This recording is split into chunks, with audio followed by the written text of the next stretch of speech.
এখন আমরা এসেছিলাম আজকে 12ই এপ্রিল 2025। আমরা জিএমএম ডিস্ট্রিবিউটার্স প্রাইভেট লিমিটেডের তরফ থেকে এসেছি সুনিয়া নেটের জায়গাটার নাম কুরমুনা গোঘাট হুগলি। কৃষক বন্ধুকে যখন ধান গাছ ছোট ছিল তখন আমরা শিকড় টিকড় তুলে ওনাকে দেখিয়েছিলাম এবং কথা দিয়েছিলাম যে আমরা ধান কাটার আগে আরেকবার আপনাদের জমিগুলো ভিজিট করবো। তো সব জমি ভিজিট করা সম্ভব নয়, তো সরাসরি আমরা এই যে জমিটা দেখছি এটা অসাধারণ ধান হয়েছে। ধানের ওয়েট, ধানের গাঁদনি যেটুকু আমরা হাতে দেখছি অসাধারণ ধান, তাই তো? তো সরাসরি আমরা কৃষক বন্ধুর কাছে চলে যাই। আপনার নাম? গুরুপদ দলুই। এর আগের বারে ভিডিও আপনি করেছিলেন তো? হ্যাঁ হ্যাঁ। এখন কি দেখলেন? 1 মাস 1.5 মাস হয়ে গেল আবার এলাম। না, পরিবর্তন হয়েছে, সারের কাজ আছে, জৈব সারের কাজ আছে। কি রকম কাজ হচ্ছে? কাজ গাছের পরিবর্তন, ফলনেরও অনেকটাই পরিবর্তন। আমাদের তো প্রতি বছর রাসায়নিকে এরকম ধান হয়নি, এর থেকে কমা হয়, তবে এবছর দেখছি তুলনামূলক ভালো, অনেকই ভালো। ধানের ওয়েটটা কিরকম? ওয়েটও আছে। ধানের একটা শীষে হাত দিন দেখি এবার। শীষটাকে হ্যাঁ কয়েকটা, হ্যাঁ শীষটাকে, শীষের গাঁদ একটা শীষ শীষের গাঁদনিটা কেমন আছে দেখুন তো চালের। গাঁদনি কেমন? ঘন গাঁদনি। ঘন গাঁদনি। এই ধান অন্য কোথাও চাষ করেছেন আর? না, এই ধান আর নাই, আমার এই কাঁদিটা রয়েছে আর ওখানে রয়েছে। যাকে এইটাতে আপনি রাসায়নিক সার যা দেন তাই দিয়েছেন না কম দিয়েছেন? না, তার থেকে কমানো আছে রাসায়নিক। কম দিয়েছে। কম দিয়ে ধান কম হয়েছে? না, ধান কম হয়নি, ধান ভালোই হয়েছে। রোগ কম হয়েছে? না, রোগও সেরকম দেখতে পাইনি। রোগও দেখতে পাইনি। ওই মাজরাই টুকটাক কেটেছে। ওইগুলো আপনাদের মাঠটা দেখলাম মাজরার চাপ বেশি আছে। নিমখোল দিয়েছিলেন? না, নিমখোল সেই 500 করেই দিয়েছিলাম। তারপর আর নিমখোলটা দেননি, ওই জন্য একটু হচ্ছে। তারপর এই মাঠটাতে, ওই মাঠটাতে আবার মাজরা দেখলাম না। মাম্পু বাবুদের ওইদিকে যে মাঠটাতে মাজরা দেখলাম না।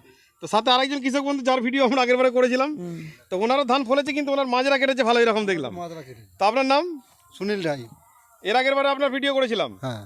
তো এখন ধানের পরিবর্তে যেই জমিটা বললেন একদম ধান হয় না, সেই জমিটা কেমন হয়েছে? না, একটু পরিবর্তন হয়েছে। পরিবর্তন হয়েছে? অনেক পরিবর্তন। মাটি পরিবর্তন হয়েছে? হ্যাঁ, মাটি পরিবর্তন হয়েছে। আচ্ছা, আপনার মানে মাজরা বাদে আর কোনো রোগ পোকা কোনো ঝামেলা আর করেছে? কিছু না, মাঝারা কেটেছে, মানে আলুর সময় ওষুধ দেওয়ার টাইমটা ঠিক করতে পারেনি বলে তার জন্য এই অবস্থা হয়েছে। হ্যাঁ, মানে আপনি আলু খুলতে গিয়ে এদিকে বড় ধান একটু ব্যাকে পড়ে গেছে। ধানের ওয়েট কেমন দেখলেন? না, ওয়েট ভালো আছে, ধানটা গাঁদনিও ভালো আছে, দেখুন গাঁদনি ভালো আছে। যাক, জিনিসটা যে আমরা দিলাম আজ দুবার আপনাদের কাজ কিছু হয়েছে। কাজ কিছু হয়েছে, মানে একদম ঠকায়নি, তাই তো? না না, একদম ঠকাইনি এটা বলা যাবে না, কাজ মোটামুটি হয়েছে, এটা অস্বীকার করবো না। আচ্ছা, অন্য বছর কাঁদি ধান আমার ভালো হয় না, এই বছর মাঝেটা কাটার পরে ধান মোটামুটি দেখছি শীষগুলো গাঁদিটা ঘন আছে ধানটা, এটাই মানে বলবো যে একটু ভালো লেগেছে। ভালো আছে। যাক, আমরা যা যা বলছি সেগুলো সত্যি বলছি। হ্যাঁ। আজ পাশাপাশি অন্য কোম্পানিও দিয়েছে, নাম বলার দরকার নেই।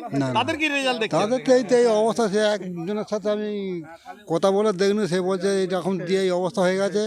প্রথমে বলেছিল কোনো লোকিত ফোকিত কিছু দিতে হবে না, আমরা দিইনি, তারপর লাস্টে লোকিতপত্র দিয়ে মোটামুটি তাহলে কিছুটা এনেছি। ওদের ঝাঁটা মারি ওদের মাথায়।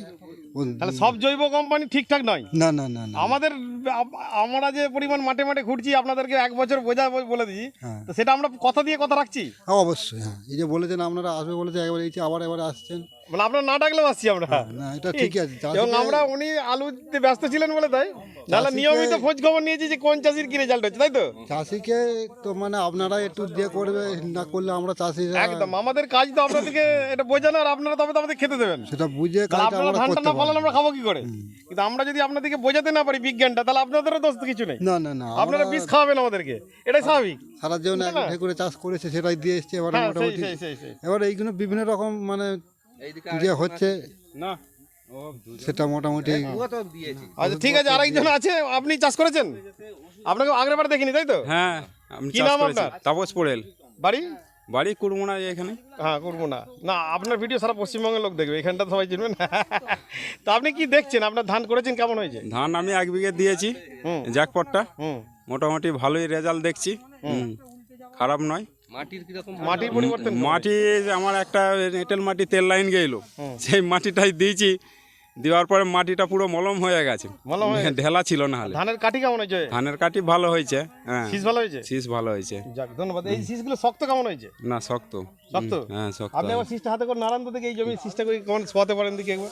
না, ধান নামান, চেপে নামান যতটা পারবেন, ছেড়ে দিন। কি হলো?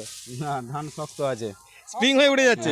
তাহলে যদি এই যে ঝড় হচ্ছে, এখন ঝড় হবে কাল বৈশাখী, ঝড় হলে গাছ বাঁচবে তো? হ্যাঁ, গাছে কিছু হবে? কিছু হবে না, কিচ্ছু হবে যেরকম না। ঝড়টা হচ্ছে কিছু হবে না। কিচ্ছু হবে না। সেদিনে ধরে তো ভেবেছিল বোধহয় হাঁসা কথায় পড়ে। না, আমাদের জ্যাকপট দিয়ে যদি আপনারা আমাদের কথা শুনে দেন রাসায়নিক 50 থেকে 75%, তাহলে আমি 100% বলে দিচ্ছি আপনার গাছ উল্টাবে না। যাক, ধন্যবাদ সকলকে। মাম্পু বাবু কিছু বক্তব্য? না আর কিছু বক্তব্য দেবো না, চাষিরাই সব বক্তব্য দিচ্ছে তো।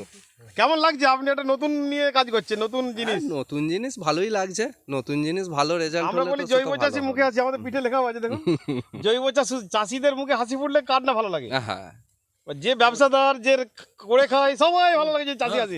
চাষি কাঁদলে সবাই কাঁদে, কারণ তাদের প্রত্যেকের ক্ষতি হয় সেটাতে। কারণ চাষি হচ্ছে ভারতবর্ষের মেরুদণ্ড বলি আমরা আর কি।